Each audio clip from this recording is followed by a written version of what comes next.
On progressive creativity. Melbourne has a history of grassroots activism, an arts and culture scene founded by the Gold Rush era, and a pioneering technology arena. Melbourne is a city in endless pursuit of self-expression, an evolving response to the world through progressive and courageous creativity. While not intrinsically linked, progressive technology, social and arts have all thrived in Melbourne. It's a city that brings together collections of disparate ideas in ways that haven't been otherwise connected. A unique panel we have for you this morning that's brought together by Melbourne's self-expression. And I'd like to welcome to the stage from Bastion, who's leading the charge in the Esports movement, Ben Selinger.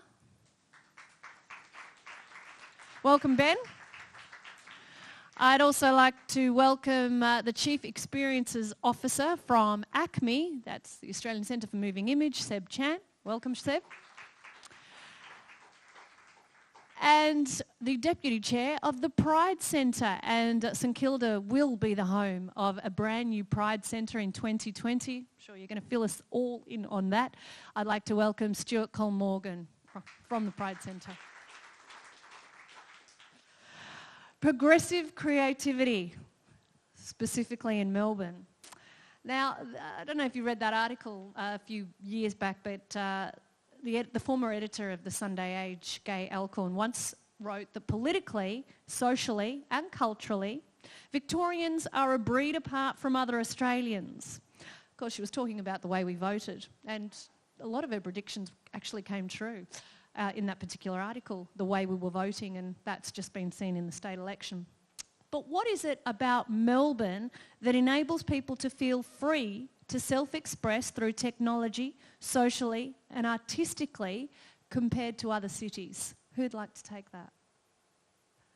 That's perhaps, yeah. I'll kick off, if that's all right. Please do. Obviously I'm coming from an LGBTIQ perspective on this, and I think it's probably a good barometer of any city's progression, acceptance, tolerance, outward-looking approach. The City of Melbourne had the highest vote in the marriage equality vote. Not that we loved the process, but having said that, the outcomes of it have actually supported our positioning. And also the city that we're in now, Port Phillip, had the third highest vote of any electorate in Australia. The second was the city of Sydney. So we're very fortunate in terms of where we're based here in St Kilda. The former Prime Minister described Victoria as the Massachusetts of Australia, which I actually quite like the thinking behind that. But where I think the maths is interesting is we are also 33% of the nation. So if you can't win here, you can't win. Did you want to add to that? Yeah, look, I think as someone who grew up in Sydney and moved here from New York, I think Melbourne's an amazing city, and it's an amazing city that has a long history of being progressive, and also one that is engaged with culture in quite a different way to, I think, where I've lived in the past. And you know, where I work now, you know, the idea that you would have a national museum of film, TV and video games. Like, where else in Australia, let alone the world, would you find that? And I think that builds on the history of digital art in this city, stretching back to the 70s and 80s. And also the history of cinemas in this city too. Cinemas have been part of Melbourne culture since the 50s, and the prevalence of those, they've disappeared from many other cities around Australia. And now we also see the amazing video game developer scene here, as well as players. You know, that sort of sense that there's a real density of creativity, and that density is supported by the presence of the universities in the middle of the city, which is very similar to New York, and also all of the things that Shane Homan just also spoke about. It's a place where people can think, and play and go out and see great bands, go out to fabulous clubs. We didn't hear anything about the amazing club scene here. But there's amazing music being made here, which is also feeds into all of the other things. Video game makers, filmmakers need people who make music for their games. And we haven't even touched on Melbourne being the third largest city for comedy. Totally. You know, we've got one of the biggest comedy festivals in the world that you know, and some of the best comedians have come through there as well.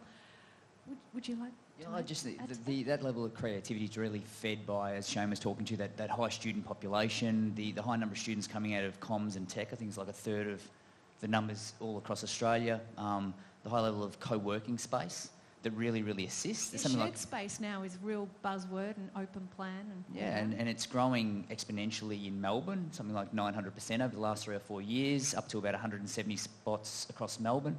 And then also being exacerbated by the level of funding, whether it's government funding through Creative Victoria into the arcade for things like game publishing and development, or into private funding, into startups. I think all that feeds that creativity in Melbourne. Yeah. With your line of work in esports, how is Melbourne working for you? How is Melbourne working for you as a city in the field of work that you do? How does it feed into? It's an interesting one with esports because to a large extent there can be no home. It's an industry that it doesn't really matter where you live.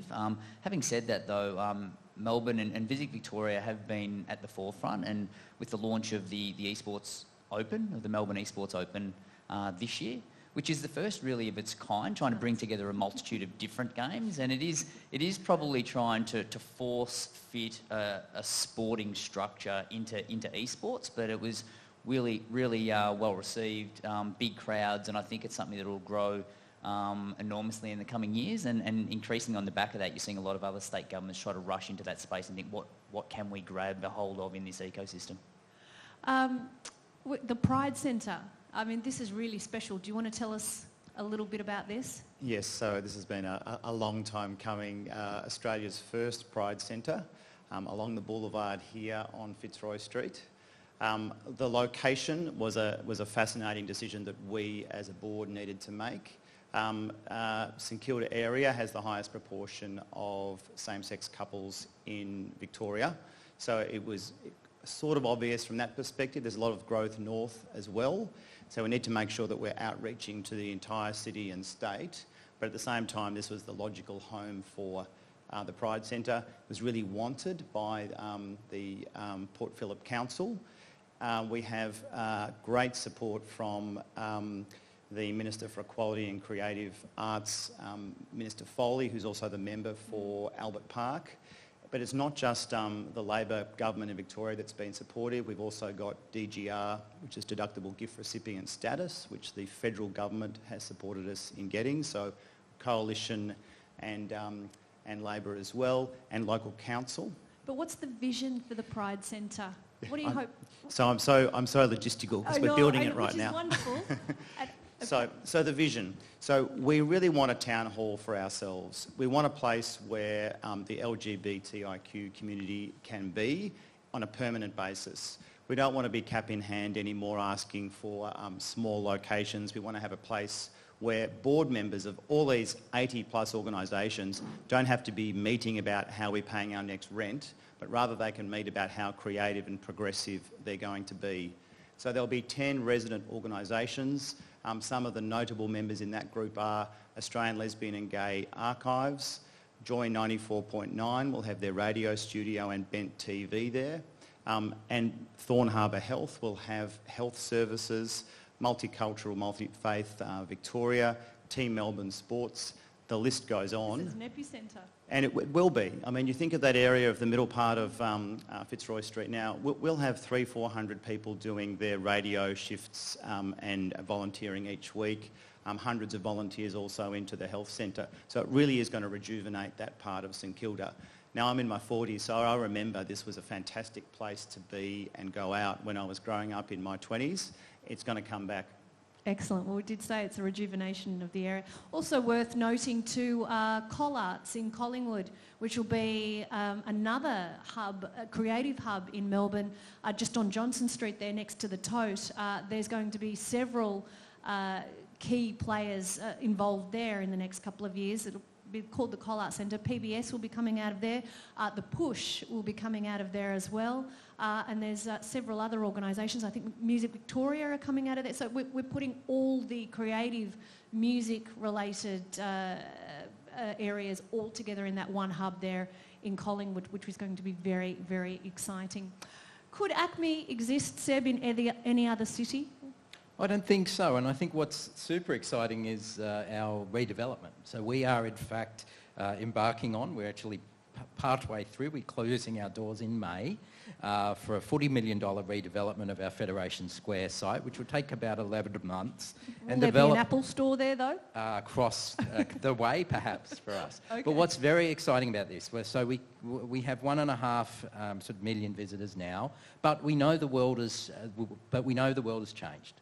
So nowadays, media literacy, screen literacy and digital literacy is not only a nice kind of thing to have, it's the core of our democracy. People need to know how images are made, distributed and manipulated, as well as the creative kind of production that goes on behind video games, behind cinema, but behind what comes after cinema. What about emerging forms? So we're already doing commissions in VR and mixed reality, but what is next? So you will see a $40 million redeveloped site, new permanent galleries telling a new kind of story of the moving image, and this really will be a new national museum of the moving image and media. And that will be the most visited moving image museum of its type anywhere in the world, with strong connections to the Asia-Pacific region, as well as the amazing work done by First kind of Nations communities here in Australia too. So it's very exciting, and I think that's one of the things that is seeing us look out to the rest of the world rather than just looking into what I think Australians do. We look into ourselves and it's like, actually, no, we need to talk about this sort of stuff to the world, because there's amazing things going on here, and it's the ecosystem that makes it work. We also run a co-working space, an accelerator program. We're across the way from kind of the arcade. It's all of these things knitted together, and I think Melbourne's transport network, it's growing a population, the education that is in the city as well, and the quality of that is what makes it work. Well, I mean, I have to commend you on for example, the David Bowie exhibition. David Bowie is, I mean, that was just fantastic there, and I can't see that happening in any other city in Australia, for example.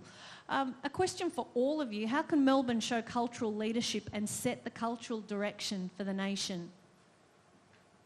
Well, I'd say it is, and I think we need to get better at talking about that it is, and not be so shy about saying Melbourne's actually really great. And we're all right. There's a lot of other cities that are looking to Melbourne, and also if we can effectively deal with the growth in population and work and do more with the infrastructure programs that the government's rolling out now, this will be a fabulous place to live, particularly with climate kind of change too. This is really an exciting place to be. That's thinking about the future and the way we need to live in our collective future.